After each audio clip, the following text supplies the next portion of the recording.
Thanks for joining us to review the results from the February 2019 Purdue CME Ag Economy Barometer survey. I'm Jim Mintert, Director of the Purdue Center for Commercial Agriculture, and I want to share the results of the survey with you. This month, the Ag Economy Barometer declined 7 points to a reading of 136 compared to 143 a month ago, and that decline was motivated primarily by a decline in the Current Conditions Index. That Current Conditions Index fell from a reading of 132 a month ago to 119 this month. The Index of Future Expectations declined as well, but that decline was pretty small, just a decline of 3 points to a reading of 145.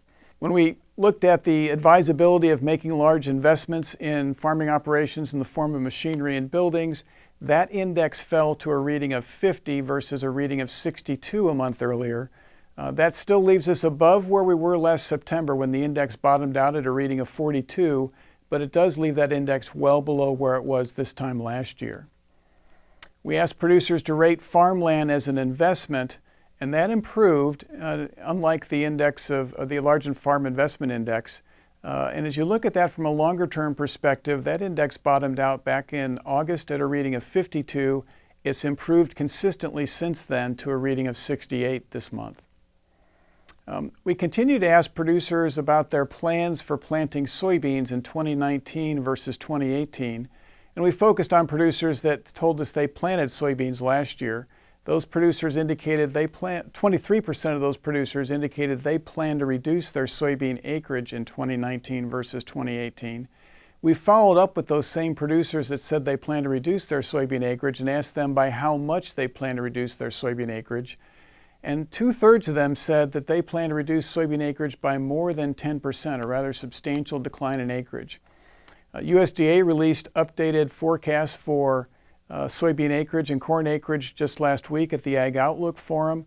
Their forecast is for a decline in the industry to about 85 million acres, which is a 4 to 5% decline compared to 2018, and probably is reasonably consistent with our survey results as well.